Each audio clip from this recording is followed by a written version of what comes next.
And so I called the doctor up and I said, "Hey, are you looking to sell your practice?"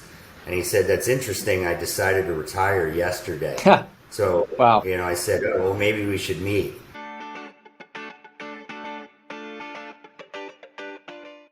Hello, ladies and gentlemen. Welcome back to Commercial Real Estate Secrets, where I'm your host, Austin Hare, and our guest is Dr. John Marcus of Partner Development at United Veterinary Care.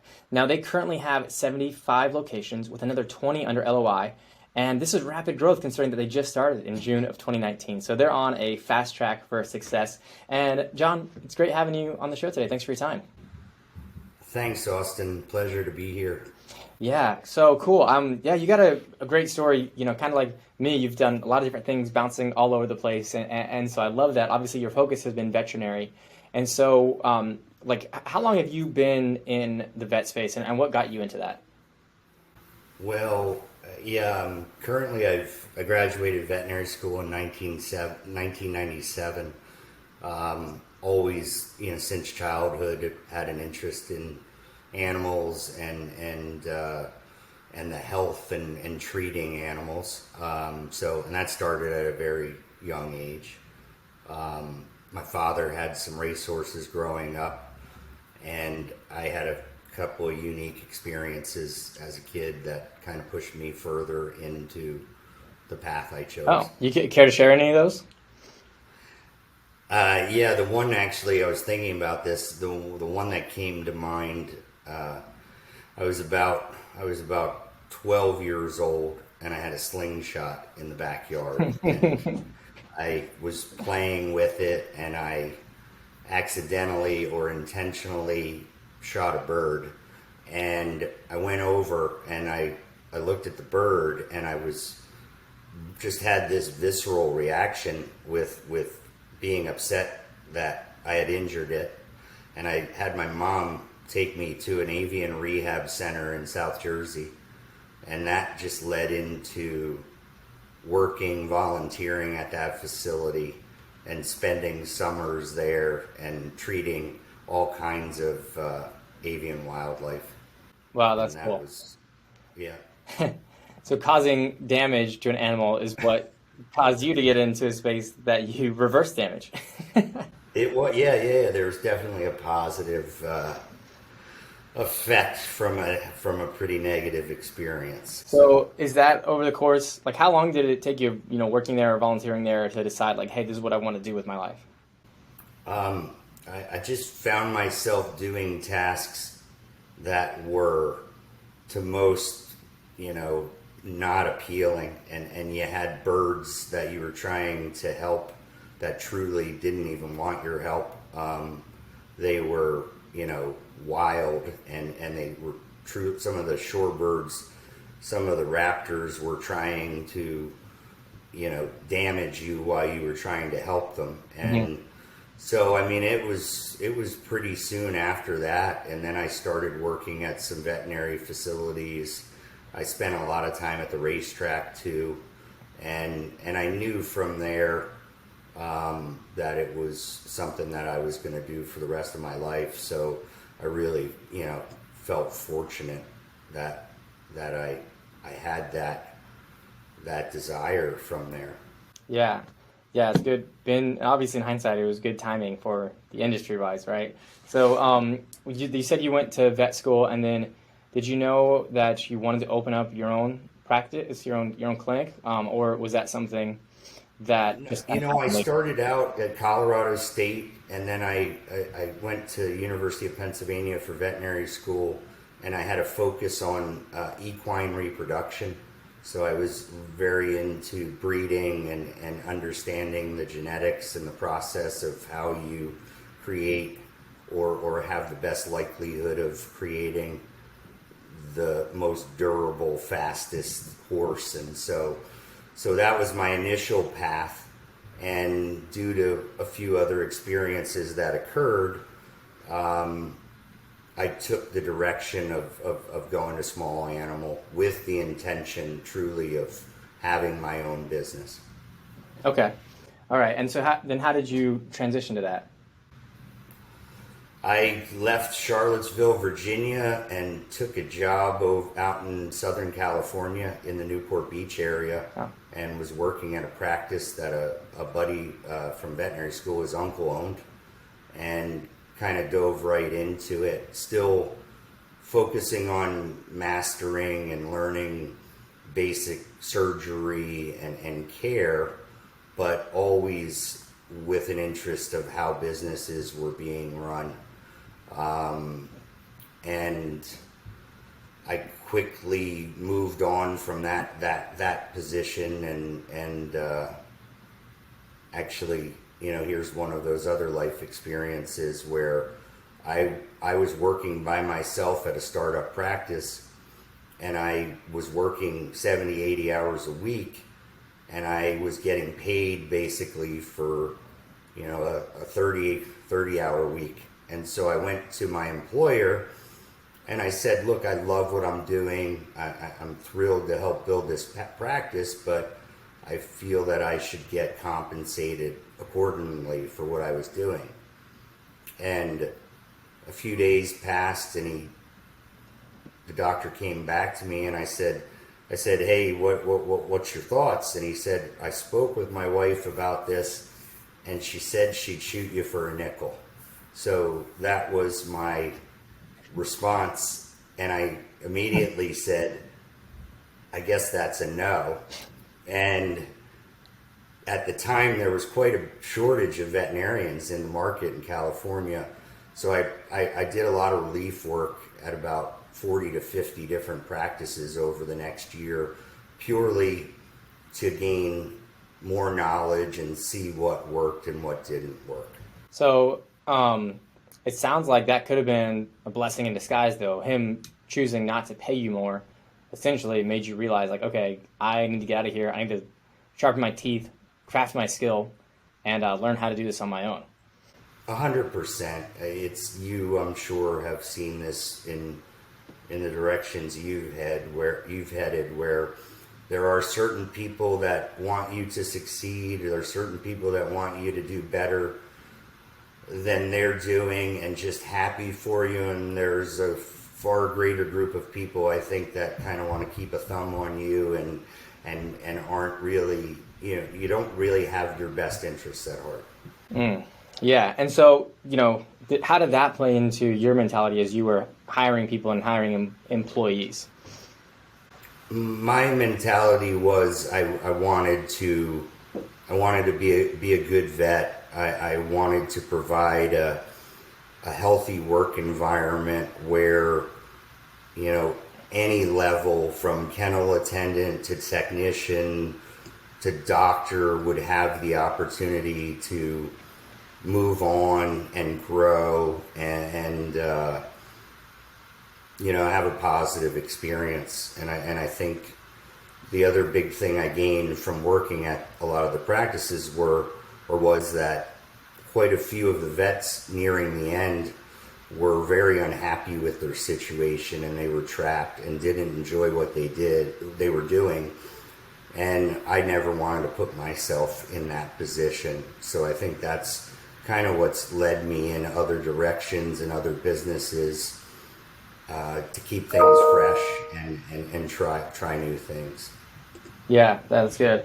So when you were, working around, going to different places, learning more, trying to glean things from other people before you went out and started your own, what was that transition process like? Because it's hard and it's scary, I think, for a lot of people to go from employee to employer, because now all of a sudden you're not guaranteed a paycheck anymore. In fact, it's the opposite. You have to put down a lot of money, both in terms of like the whether you're buying the building or leasing it. I mean, it's going to take a little bit of a down payment, right? And then of course, like, there's the equipment, and then you got to do the build out, and then you got to be ready to pay employees. And if you are starting a de novo location, you have 0 customers, or if you're doing an acquisition, then you got to put a lot of money or borrow a lot of money where you're on the line for, sure, to the person that you're acquiring the business from. So what was that like? Yeah, totally exhilarating once it happened, but it took years of attempts and potential deals, but when it ultimately happened, it was Yeah, I couldn't be happier, but it was overwhelming. And, from the standpoint of graduating veterinary school with $150,000 of debt, which today is even greater than that. And that caused some anxiety, but then overnight I went from 150,000 to 650,000, and then I bought the real estate and I went to $1 million, and I'm sitting there scratching my head and I was like, wow, this doesn't feel any different than the 150 that I was stressed out about. And so, there were, I had purchased a practice from a great veterinarian here in Bucks County, Pennsylvania. But you inherited all of his systems and there's that struggle where with the de novo, you might have the opportunity to come right out of the gate with your own procedures and protocols and setup. So what was that deal for? Like you mentioned, you took a lot of attempts. So first of all, like how many different vets did you approach about buying them? Like how many no's do you think you got? And then when you finally got somebody to say yes, what was that negotiation process like? That was I moved back from California in, I want to say 99, and so it took me till 2001 to have a deal done. It went from reasons of you're not experienced enough, and because at that time I was probably around 29, and then just some unrealistic expectations from deals, practices that I felt were overvalued. And ultimately it came down to a friend giving me a call and saying, hey, you should call this guy. He's older. He's got to be getting ready to retire. And I had never been to this area of Bucks County, which is right on the border, about an hour from Philly, an hour from Manhattan. And so I called the doctor up and I said, hey, are you looking to sell your practice? And he said, that's interesting. I decided to retire yesterday. So, wow. I said, oh, well, maybe we should meet.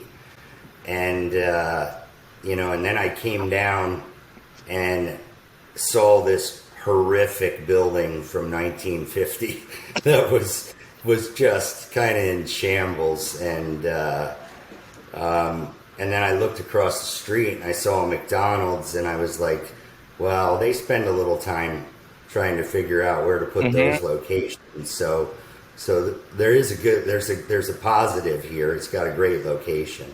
So I think real estate is like in some regards, it's the first like important decision that you make. I mean, when you're acquiring a practice, sometimes it's not as important because you don't have as much control over it. But I think it's super smart that intuitively you knew like, okay, this has people driving by it. This has good visibility. This sounds like what we would consider retail, because if you don't get a great location and it's hard for people to get to, then you're shooting yourself in the foot, right? So it's like what we like to call stacking the deck in your favor. The more easy and convenient you can make that location, then the more you're stacking the deck in your favor for success future on. And it's cool, like, I mean, how crazy that the one you looked at was right across from McDonald's. I mean, that's like an ideal neighbor tenant to have.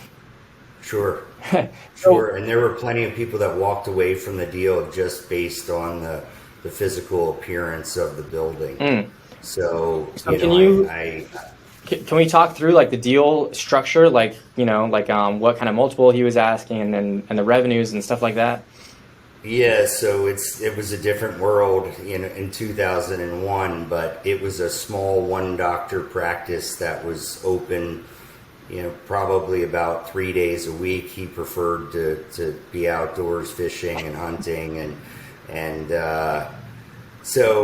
so there was a negotiation. I didn't have much capital at the time. I had about $50,000 in my pocket, and we agreed on a purchase price that was about 75% of his last year's gross. So So, we were fine there. And then What kind of numbers was he doing when you took it over? he was doing about 325,000 at the time a year.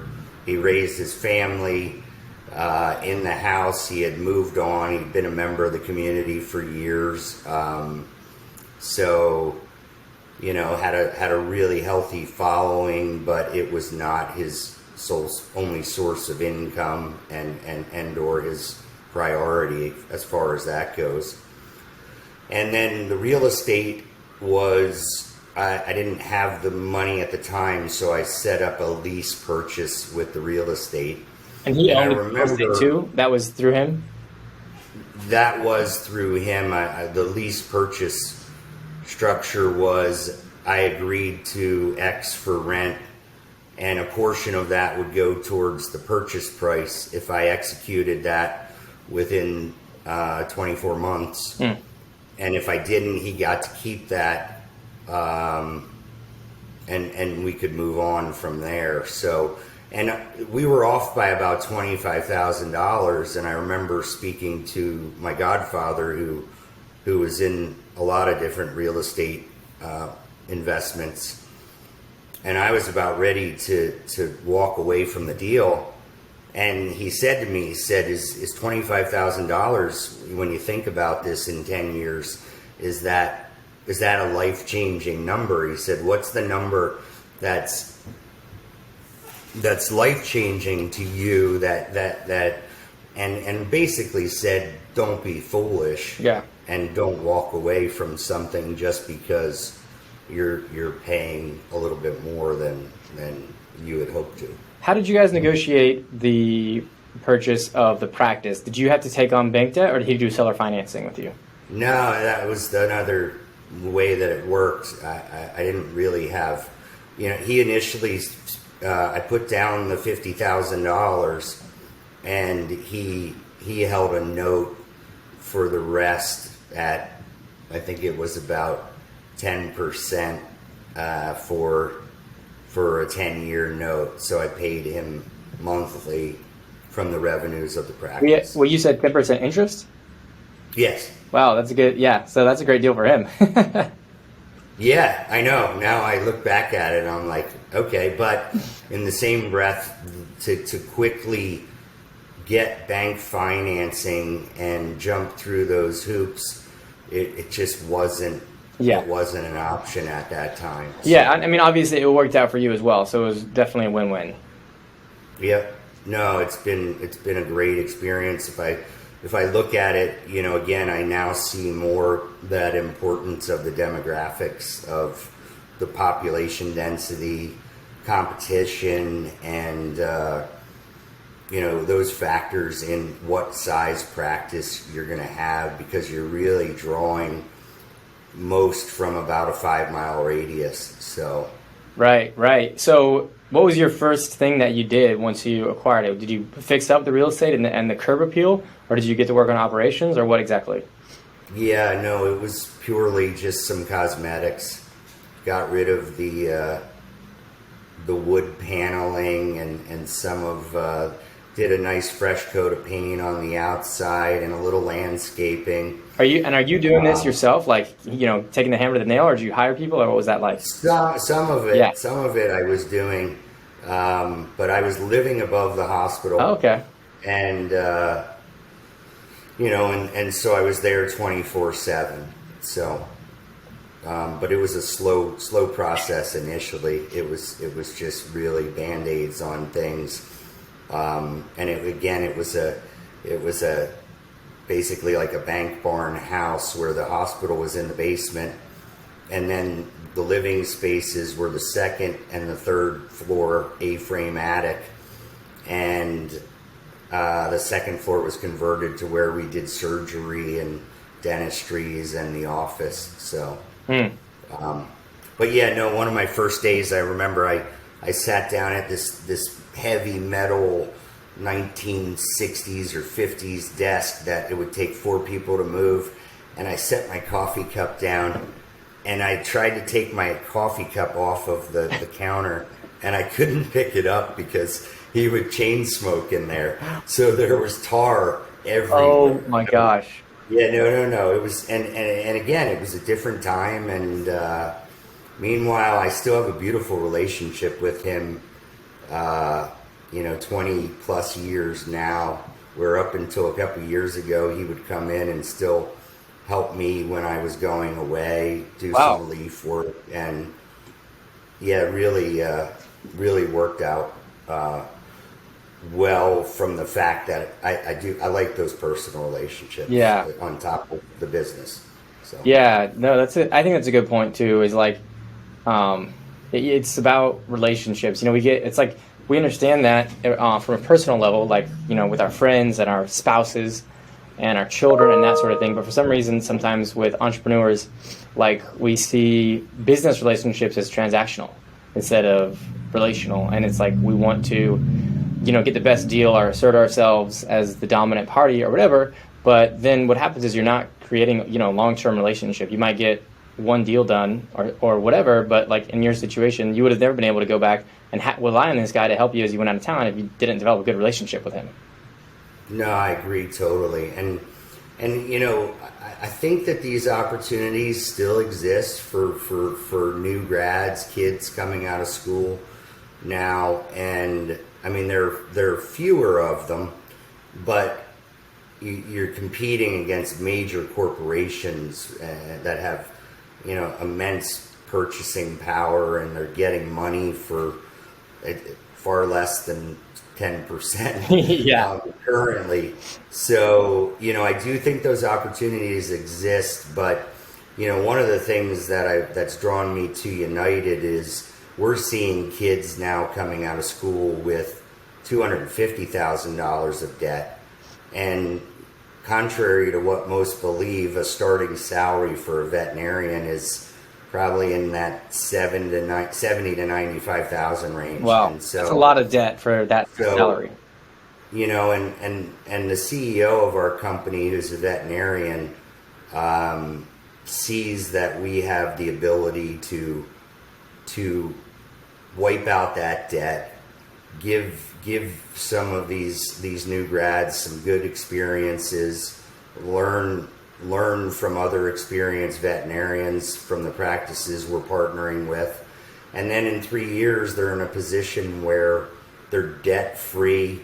They have the ability to go out and open their own practice, and ultimately, in 5 years or 7 years, they can put that practice back into the group if that's what they want to do. So it's not just a grab and blaze a path of destruction through the profession. It's there are some sides, I think, that are really important for what new grads are facing. So Yeah, that's awesome. What did you when you acquired this location? Did you acquire any employees as well, or was he kind of like a one-man operation? I acquired a few. There were about 4 employees, and I remember Betty Ann, the receptionist in particular, who looked like she was like the wicked witch of the West, and she insisted. I remember she insisted upon writing everything in the appointment book with a pen, and then she would white out whenever there was a change to the appointments. She And didn't want to she use would a only computer, answer. huh? She would only, no, it was all paper, complete paper. And she would only answer one phone call at a time. And so the other line would be ringing, and she'd be on the phone with somebody for 20 minutes. And I'd be sitting there, I'm like, Betty Ann, I gotta, her excuse was that she couldn't see the pencil. So that was why she had to do the pen in the appointment book. So, What was her excuse for not that's part answering of- the other phone? What's that? What was her excuse for not answering the other line? Oh, she thought it was rude to put the other person on hold. So yeah, so in the midst of that and just being in a new area, that was those were some of the struggles, and so. But I tell you what, that sounds like such a great opportunity that's ripe for disruption, that's ripe for some value add. I mean, if he's making anything running an operation like that, like there's so much room for upside growth. Like, do you like, so what were you able to grow the practice to, and like, and how long did it take you? The practice grew. I became a pretty active member in the community. I spent a lot of time in town. It's a very diverse artsy community.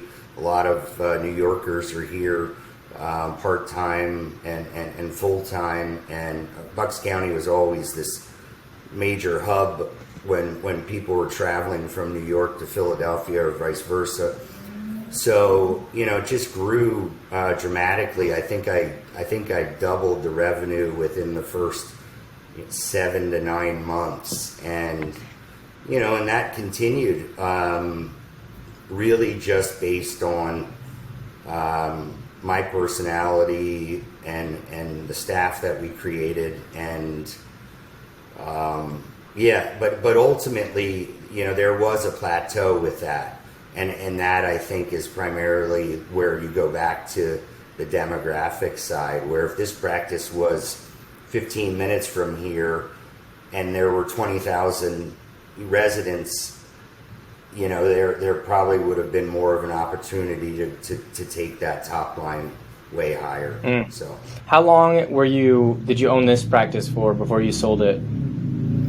This I owned since 2001, so sold it August 30th, 2019, or partnered with United then. So I went into the pet cremation business in 2008 and went in a few other directions prior to that. And then the pet cremation business was something that you did in-house, or did you have to get a new location for that? No, it was something where we set up a facility specifically for that in an area that was zoned for cremation. What happened? Were people just reaching out to you asking you if you did this, and you had enough people that asked about it that you just said maybe there's an opportunity here? Like, what made you decide? Well, the biggest one was I had pet owners asking me if they were getting their pets' ashes back. Oh. And I always would say, yeah, it's a reputable company. And then I was like, I don't know what I was doing. I was having a drink or hanging out with a buddy, and I'm like, wait a second. I was like this is like one of the and putting animals, pets to sleep after knowing them for years or not is just a very deep experience. And so, I basically went and looked at the facility, and I, as a child too, was a pyromaniac, so I understood combustion very well. And I looked at the equipment they had and the number of hospitals they serviced, and you could quickly do the math that something wasn't right. You were getting remains returned in 48 hours, and there were only X number of machines, and so you can only cremate things so quickly. So they're getting cremation returns? Something of that nature. And I had also been talking with a buddy from veterinary school about other business opportunities. And that was also, I liked the business model with the crematories. And the next thing I knew, I had semi-trucks coming up from Florida with 28,000 pound machines that ran on 4 million BTUs, and they're pulling up and they're asking me where they go, and I'm like, I just started laughing. I'm like, I don't even know what a BTU is at this moment. And then 5 more machines and servicing 350 hospitals, within a 2-year period, where nights of finishing up at the vet hospital, having an employee that quit at the crematory, and I'm over there until 4 a.m. cremating animals myself because we have to, keep things going. So yeah, that was. At this stage, I just feel like there's a lot of people who feel like maybe the odds are stacked against them. You know what I mean? A lot of people complaining about America, and there's, it's unfair or whatever, but like. A lot of people who complain aren't up till 4 a.m, running two businesses at the same time. So like, what's your motivation at this stage? Like, what are you telling yourself? What are you trying to accomplish? Because it sounds like you're really burning the candle at both ends.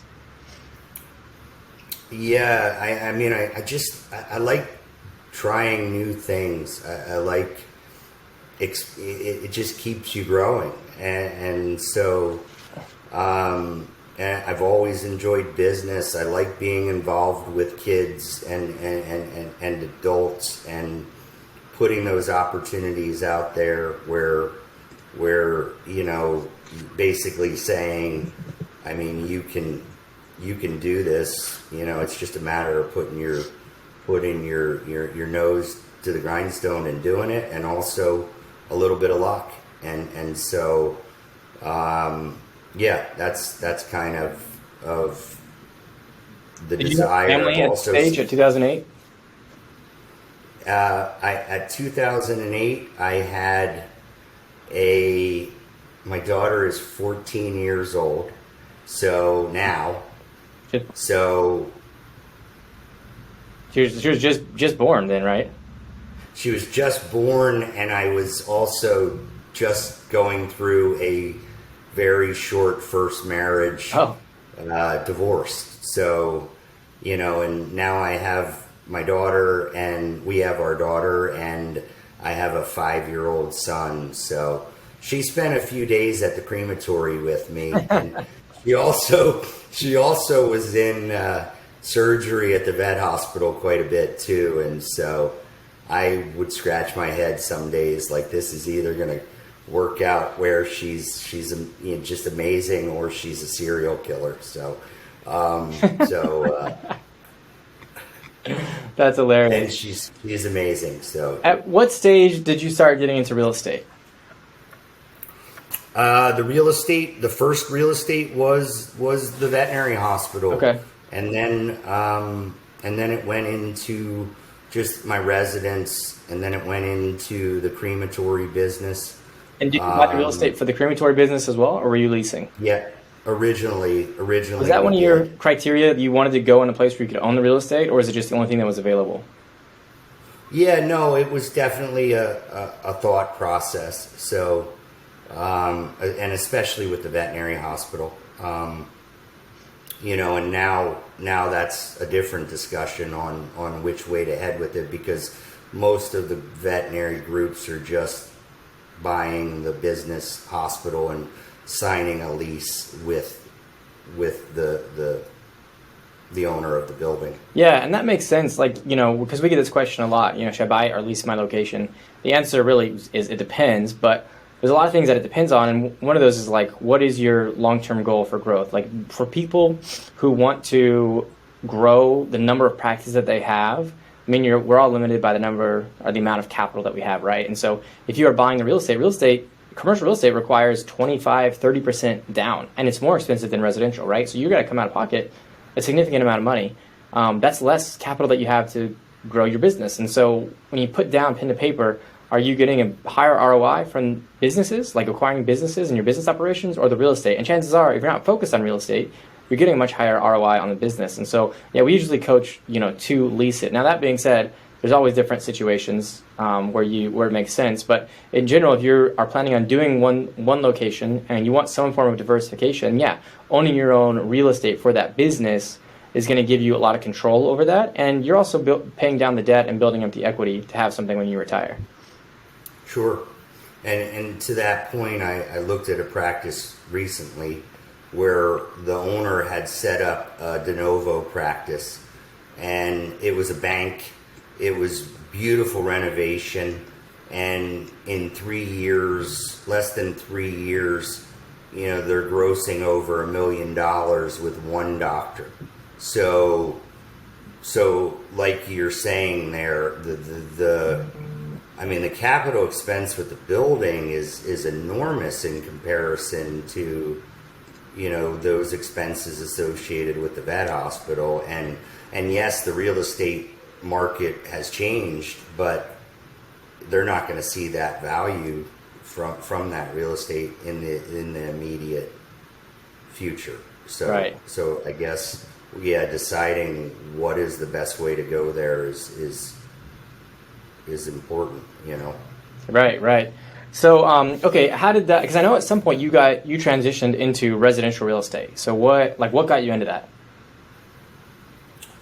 Watching just a few friends, you know, who had owned a variety of different properties, from strip malls to rental apartments, and learning about how the commercial real estate system works and some of the benefits. I was learning today about qualified opportunity zones and funds, which I thought was pretty interesting. But yeah, so that was really the side. And I recently partnered with a friend who had about 5,000 rental apartments. Wow. And you know, I had an opportunity to buy a piece of real estate on the river here in New Hope, and didn't want to go in by myself, and wanted to learn some more about it from someone experienced. Was this a single family or multifamily? It was 2 single family homes that were separate deeds, but shared a wall between the 2 properties. Okay. And are you guys doing short-term rentals or long-term rentals there? Short-term currently, while we go through the zoning permitting process in a small town, you know, in order to build, you know, 2 new buildings. So okay. And how's that going for you? You got them on Airbnb and VRBO? Actually, the tenants that were in the buildings, which was a client who I took care of her Yorkie for 14 years, who's 85 years old and was in a reverse mortgage and, you know, a disaster situation. And, you know, so they're still living there. So that was part of the deal, that we would let them stay there for a minimum of 12 months because we knew the permitting was going to come. Plus we knew we had the revenue from the rentals. Okay. All right. And so, how is that working moving forward? Are you investing all over the country with your partner? Right now, this was the first go round. So, you know, there are thoughts now, and again, what, you know, with the veterinary real estate and other areas, you know, because I have a bunch of friends with practices that are now corporate, and we're trying to make that decision on what's most advantageous for us with the real estate. Yeah, and a lot of things are pointing towards selling right now, mainly low interest rates, because you know, obviously the lower the interest rate, the more you can afford to pay for the building, because your monthly payment stays lower. They're historically low. You know, those might go up next year at some point. But the other thing is the capital gains tax rate, because you know, the current administration wants to bump up the capital gains tax rate, which you know, I think you're already paying a risk premium by investing your money, and then by increasing the tax rate, you're lowering that incentive. You're making it even riskier. So I don't think that it's generally a good idea to increase the capital gains tax rate. But nonetheless, that's in Congress right now. They're looking to pass that, and so what that means is it's a good time to sell the stuff that you own, both from a practice standpoint and from a commercial real estate standpoint. Any assets that you have, you're looking to sell, it is good timing to sell it, because those 2 factors, A, you're going to pay less taxes. So if you just think about how much more you have to sell the building for, or to get that same net amount to your pocket, it's quite significant when you start adding taxes to that. And then, of course, people are paying more because the interest rates are low. Is that what you guys are seeing? 100%. That's one of the biggest driving factors of why we're seeing, you know, so many practices want to get into one of the corporate groups. And you know, there also are some great investment opportunities, because you're partnering, and you have the ability in certain groups to have equity in the parent company. And you know, and hard to say where the capital gains rate's going to be in 5 years, but or even next year at this stage. right. So yeah, that's our next conversation, coronavirus and that. But no, it's a market. I mean, the veterinary market now has shown that it's pandemic proof, it's recession proof. We've had over 11 million new pet owners in the last 12 months. Wow.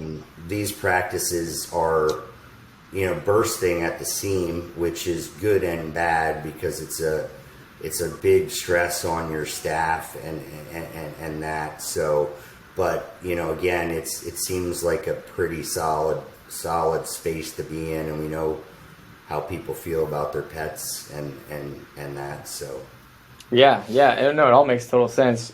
So, what does it look like then if for partnering with you guys at United Veterinary Care, like, how do you, doing a transaction, you obviously, sometimes you have the real estate, sometimes you don't, but you've got the equity, and then I think what you're saying is you have the option to get bought out completely or roll some of that equity into. well, yeah, no, with our group, the model is you're a partner.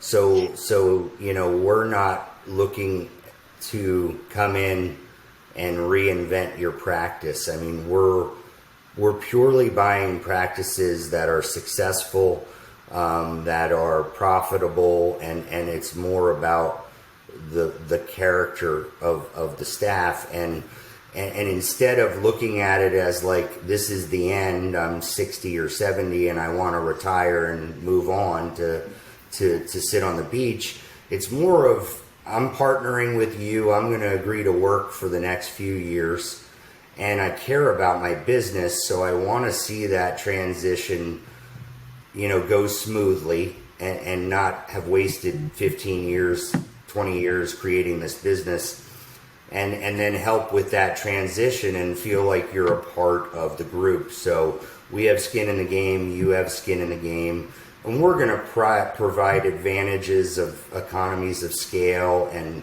hiring and recruiting is one of the biggest difficulties in the vet space right now, finding qualified doctors and technicians. So that's what is our, so if a doctor is looking to sell and walk away, we're not the partner they're looking for, which I think is a bit of a differentiating factor from some of the other groups. How long do you like your partners to stay on for? Typically 3 years. Okay. And then, there's an employment agreement and a reasonable non-compete, and but ideally we want doctors that are still loving what they're doing and motivated. And we have so many different models where you'll have a doctor that says, well, I'm going to open these 2 other practices, and how is that going to work? And so we'll partner with one practice, and then we'll possibly provide capital or have a right of first refusal with the additional practices, but there's an you're not trying to stymie the entrepreneur, which is nice. Yeah. So coming on as a partner, like, how much equity are you buying from them? Like, what's the range there versus what they can keep in? The range with us right now is somewhere in that, I want to say, it's always a moving target, but a minimum of 20% of what your purchase price is. And I've seen upwards of 35%. And so you'll pay them 80% and they keep 20% in the business? They'll keep 20% that goes into stock in the parent company. Okay, yeah, that's pretty good. Yeah, paying them out 80%. No, and I think it just, I mean, and you can provide stock to your key, and like that next doctor who's going to run the practice that might have wanted to buy the practice, they then can have some equity too and take advantage of the upside of the next event, their next recapitalization event, and so there's a lot of creative ways to do that, to make people feel like they have ownership and treat it like they have ownership, which is really important for these groups to succeed. And then what's the kind of ranges for like multiple that you guys are looking at when you acquire practice? It's really dependent on a few factors. I think it's, location to other United hospitals, number of doctors, margins, etc. So, I mean, I've seen practices, and again, it's all individual. But in the last few months, I've seen practices from a 12x to a 20x. So, there's a pretty wide range there.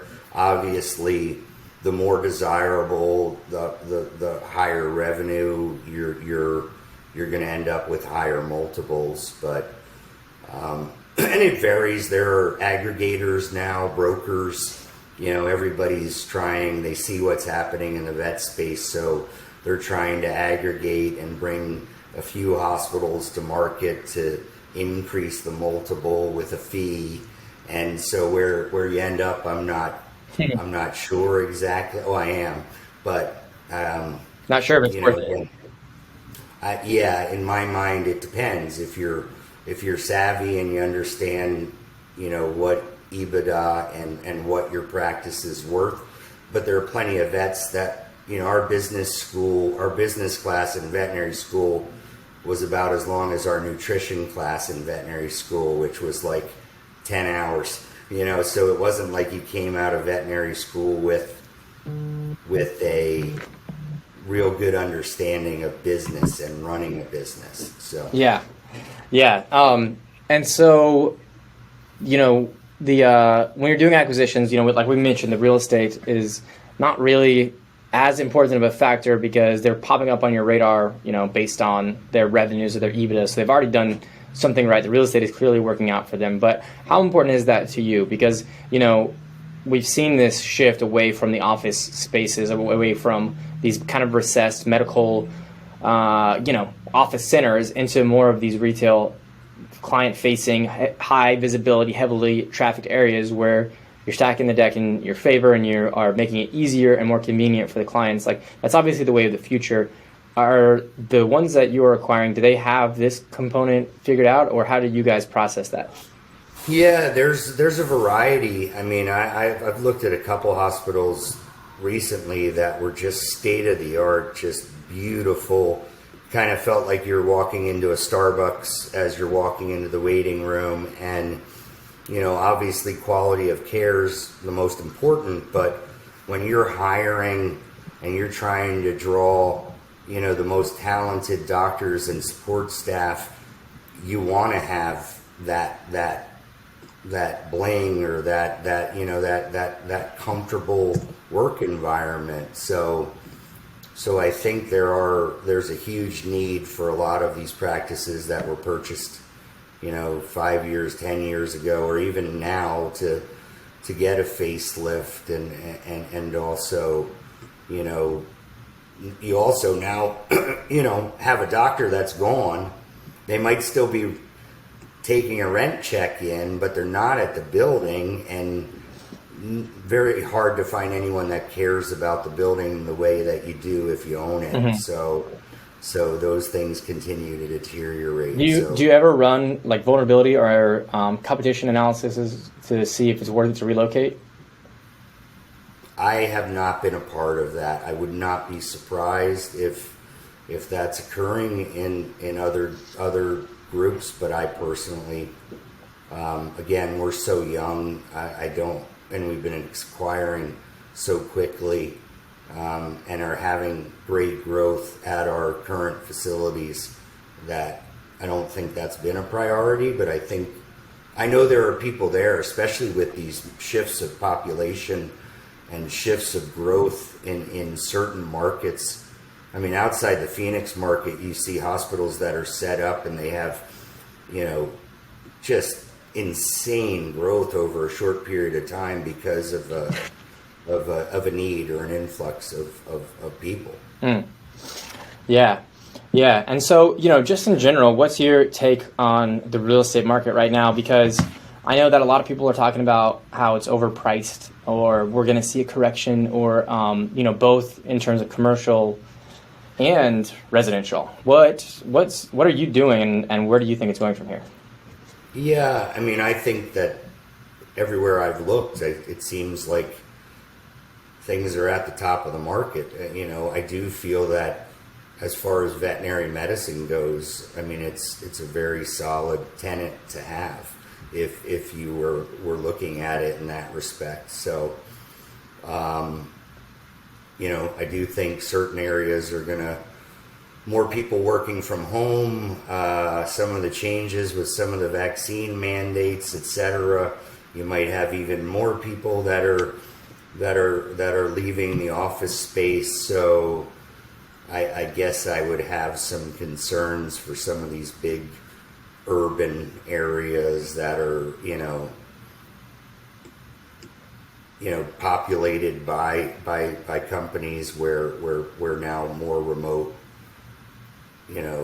work is occurring. So Right. And so yeah, speaking of that, the vaccine mandates, all these like hot racy subjects that are coming in. You obviously have experience with ivermectin, being in the vet space. What when Joe Rogan got COVID recently, the media labeled it as Rogan taking horse dewormer.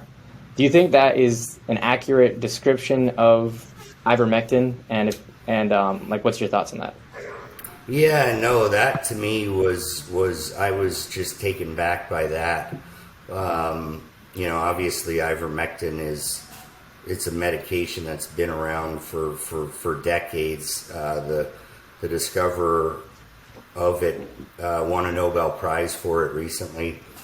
It's been studied in a variety of viruses, from Zika to RSV to some studies that were done in Vero or in a petri dish for coronaviruses. And it's a drug that's been administered to hundreds of millions of people over the last decades, and it's used for primarily anti-parasitic items, but ultimately it's a molecule. It doesn't know that it's just because a group of scientists pick to use it as a dewormer, it doesn't mean that it has other properties that are anti-inflammatory or antiviral. And there's a all-out smear campaign, and I find it insulting. I just as a want to do things that potentially can avoid suffering, death, hospitalization. Mm-hmm.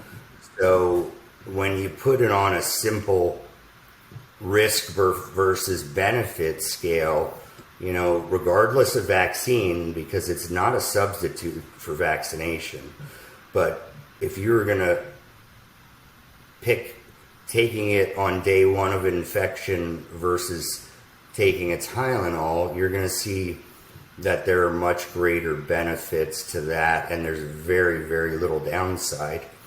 And now just on a personal note, I had a board certified internal medicine specialist prescribe it for me, and I went to have it filled, and the pharmacist said, "What's this for?" And I said, "I have worms." And but I was joking, but I was like, I've never been asked by a pharmacist what I'm taking a medication for. And so I was just floored, especially when you look at the top 10 medications that are prescribed. It's like Prozac, opiates, you go down the list, and I'm taking in a script for a generic safe medication, and from a doctor to a doctor. So yeah, and they wouldn't fill it. So I've just seen it, and I've seen the Rolling Stone article where they said that people were being left, gunshot victims were being left because of ivermectin toxicities, and that turned out to be just a completely bogus story. But you can't take it back. I mean, it spread like just viral spread. And so regardless of whether it was correct or not, you can't take it back. So Well, I think it wasn't, right? I mean, it was crazy that it used to be, you had objective journalists and they had to fact check thoroughly these things. But that picture that they showed was taken in the middle of the winter when it's actually people lining up to get their vaccinations. But like you said, the damage is already done. But because it suits the narrative of that the big media companies and the big tech companies want to push, there is no consequences for having misinformation. Misinformation is only punished if it comes from one side, which happens to be the right side, which happens to be the conservative side. Misinformation from the left, which for whatever reason they've chosen the side of vaccines, is not punished, right? Anything that helps the cause of vaccines, no matter how outlandish it is, it helps them. And it's kind of like, I think 2020 and the pandemic just has changed things dramatically in terms of popular perception. And it's exposed a lot of the things that we just had no idea. Like the thing with the CDC and, deliberately lying about, masks don't work, right? And they had good intentions for doing that. But what other things do they have good intentions for that they lie about? And it's crazy. What's really just mind-blowing to me is the amount of people that just, bend over backwards and just take whatever they say as gospel, because it's clear, like I think that anything is clear after this past year, it's the fact that mainstream media, we knew it to be like, fake news or whatever you want to call it. Like people knew, okay, there's biases on both the right and the left. You take it with a grain of salt, but I mean, the proportions that they're blowing things out of the water now, the fact that anybody, listens to this and doesn't think for themselves, doesn't fact check it, is crazy, just because like the amount of things have been exposed like over and over and over again. And that's one of the reasons I love podcasts, is because it serves as like the only real authentic fact checkers. Like even the fact checkers, like where was the fact checking on the New York Post, right? Where was the fact checking on labeling Joe Rogan's use of ivermectin as horse dewormer? You know what I mean? It didn't exist because there's always going to be an implicit bias to it. And so even though podcasts aren't perfect, I mean they there's nobody fact checking podcasts, so you can say whatever you want, but at least it's exposure to the other side. And I think at the end of the day, you need to have exposure to both sides. And when you go through and all you hear from mainstream media is good things about the vaccine, it's almost like, and I'm not an anti-vaxxer. I would take the vaccine if when there's good data around it. Absolutely, I want to take the vaccine.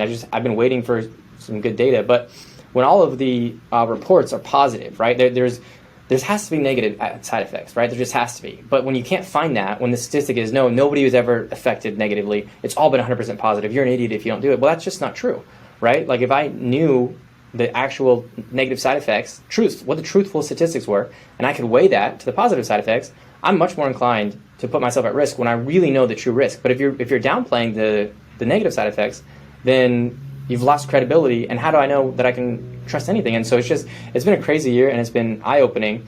And it's really going. For me, it's really made me question the narrative. And I hope for other people, they're waking up around this too. I hope that you don't just believe the headlines that you read, and then also the fact of with the whole vaccine thing, like it seems clear when you follow the breadcrumbs, like that there's people that are benefiting from this, like big pharmaceutical companies are making money off this. It's not like it's a conspiracy theory or anything like that. Like it's blatantly obvious, and that's and they want, there's a lot of money to be made by people to take the vaccine, but for some reason, like 75% of the population or whatever just doesn't question it, and they're not looking for anything else. Yeah, no, I mean, I think that's well said. I just think that the narrative, when you're looking at these 5-minute, 10-minute blurbs on mainstream media, it's impossible to discuss a complex topic like immunology or virology, and so you're getting these little blurbs, and unless you go below the surface, there's absolutely no way to have an understanding. And even then, you realize that we really don't know the answers. But taking that gospel from those little headline grabbing media pieces is it's like it's a recipe for disaster. It's creating two camps of tribal, like a tribalist society, and I hope and I think that what you said about podcasts are effective. Contrary, I was listening to a Stephen Harris podcast the other day, and he had Eric Topol on, who is a world-renowned cardiologist, head of Scripps Research, and pro vaccine. And yet, so the two like-minded people talking, and so all they did was just, massage each other's egos with really, incorrect information and not factual information. And Eric Topol should be the first person to realize that the studies he quotes, the data, it's all about the data, and the data for the most part is garbage. And so you're forming these ways to treat people and shut down societies based off of horrible data. And fortunately, you're curious about it, Joe Rogan. There are a lot of people out there that are discovering this and have the audience and the freedom to discuss it, because most don't have that. Yeah, Joe Rogan is definitely, it's got a great. I think they just have good guests. It's a podcast that I recommend for sure. Another one that I just got turned on to is called the All In podcast. It's got Chamath Palihapitiya, however you say it, Jason Calacanis, David Sachs, David Friedberg. These guys are really wealthy, successful venture capitalists, guys who really dissect what's going on right now with first of all, the markets, right? Also, they talk about crypto a lot, but then what to make of the media and the political climate that we have right now. And they combine all that together, and they really shape an interesting perspective on some of the things that we could be doing that we're just not doing. And so, sure. Yeah, Do you put that on your website or on somewhere? Because I was listening to Jordan Peterson the other day, and I was listening to, forgive my pronunciation, but Jocko Willink. Yeah. Yeah, and I was just He's great. blown away. But, so they list like Jordan Peterson and then Jocko, who they put down like their life-changing book.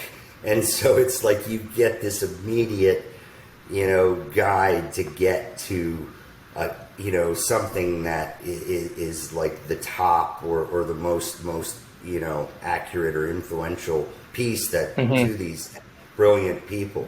Yeah, like an immediate, tangible step that you can take. Yeah. No, it's good stuff. I really, appreciate you having me on. I know,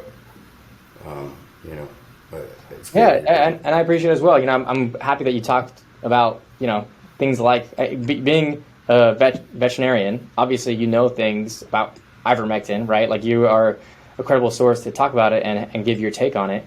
And I think it's just, outlandish what the media is doing to this narrative. No, and I don't take that lightly. Like, anytime I administer a medication to my child, my mother, my friends, you can take a Tylenol and you can fall over and die.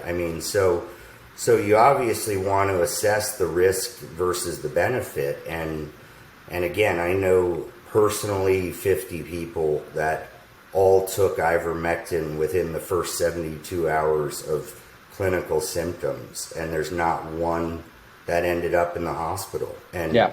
Okay, it's an N of 50, it's small, but when you look at these published intelligent practicing physicians like Pierre Corey and Merrick, there's an endless list of people that are using. Bruce Patterson from Stanford, who's the only person in the country that's helped my friend with long COVID, who's brilliant, knows the root of this disease and is trying to figure out the genetics behind it.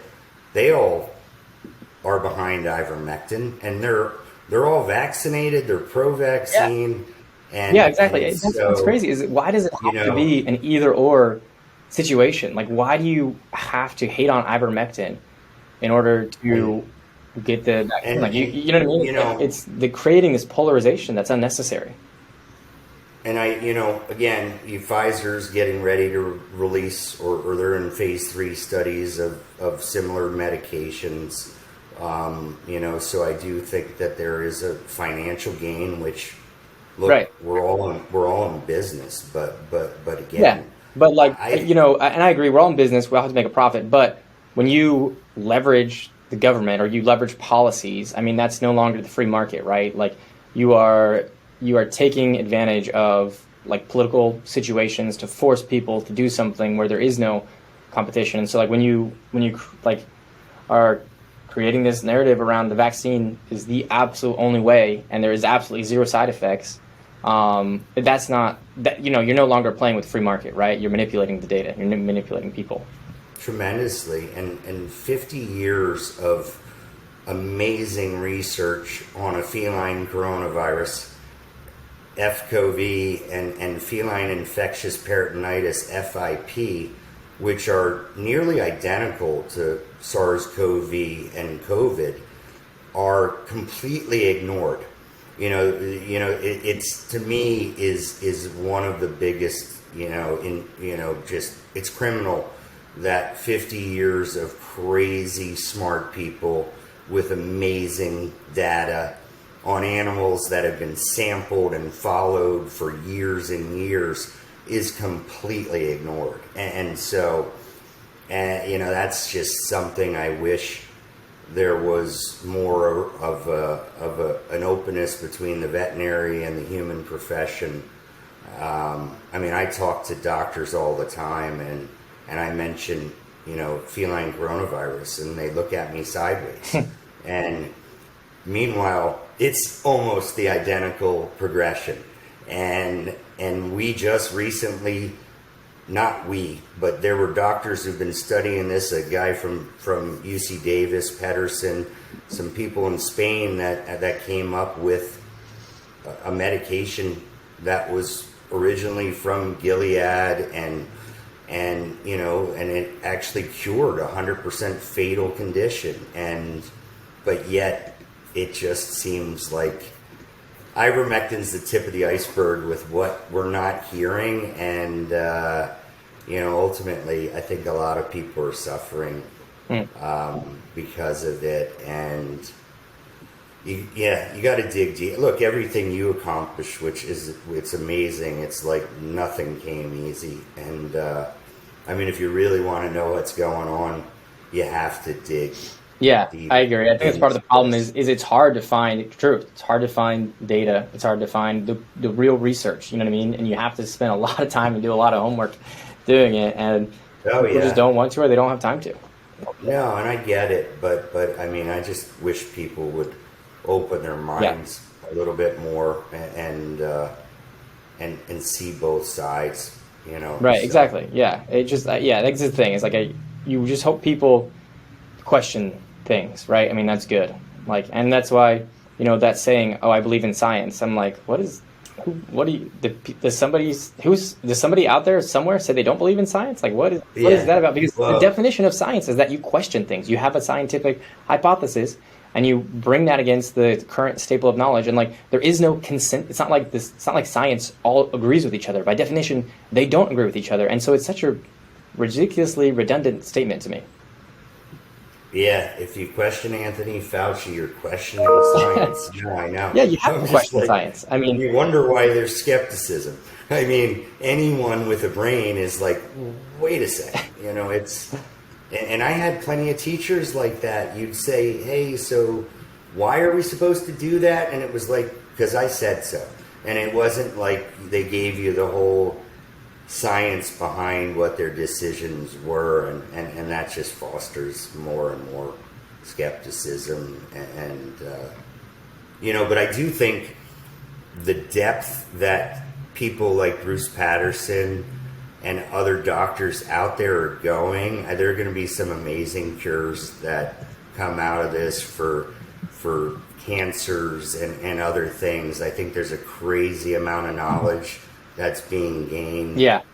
Yeah, and I mean, Google, they just released, they had some breakthrough with the gene editing, and they just released that, for people to have freely. I mean, that's a crazy.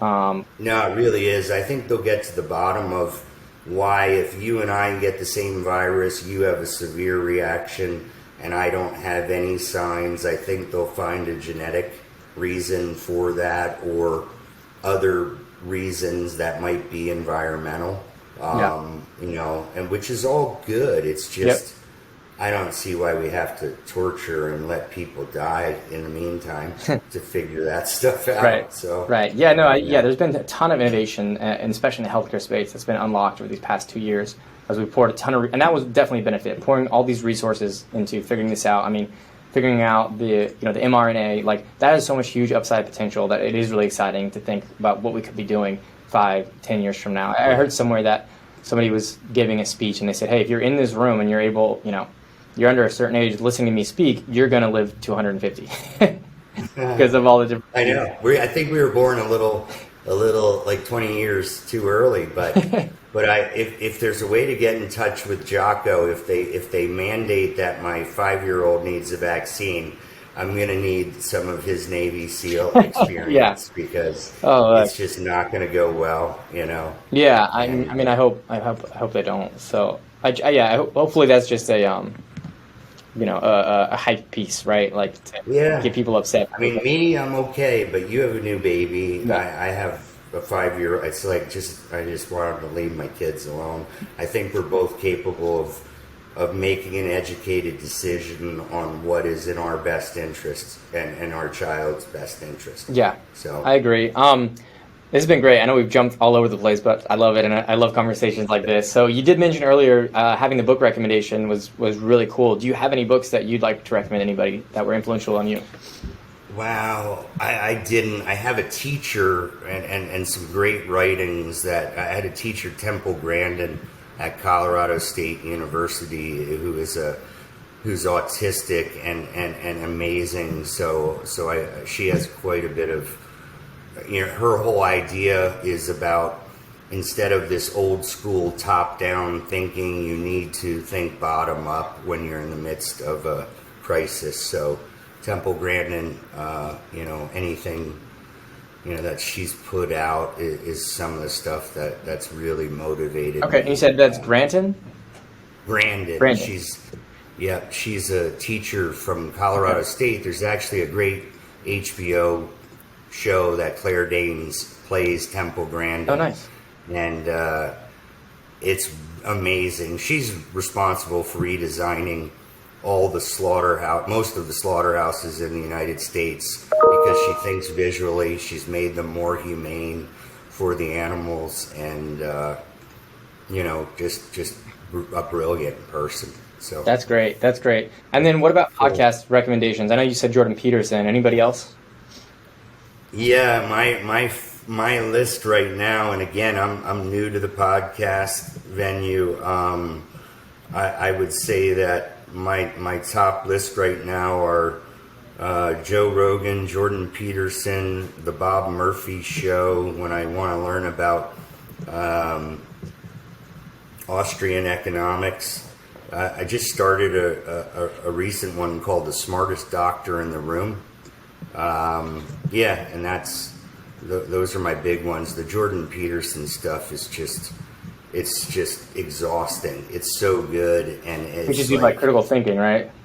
Yeah, no, but you walk out and you're just like, and it reminds me of when I walked out of those classes in college, where I was just like, wow, is that? I mean, it just felt good, and you were learning, and Actually, yeah, I've heard good things about it, but I haven't listened. I think you've motivated me to listen to it now. Yeah, he gets into Bitcoin too. He kind of goes all over the map. So nice. And now I want to do the Jocko. Extreme Ownership. Yeah, I'd like to do that podcast too. I'd like to hear more. I love this book, Extreme Ownership. I mean, that was great. Yeah. Cool. All right. Well, hey. This has been great. What's a good way for people to learn more about either what you guys are doing at United Veterinary Care, or to reach out to you or anything like that? Is there a good resource page or a good contact? Yeah, I mean, there's a website for United Veterinary Care, unitedveterinarycare.com, and through there you can see what we're doing and contact myself or anyone that's part of the group. And right now that's about all I have. Great. For a connection. So great, I love it. Well, yeah, lots of stuff going on. As always, good and bad things to look out for. But I think in general, the future's bright, and especially in commercial real estate and in healthcare and in veterinary, I think it's a good space to be.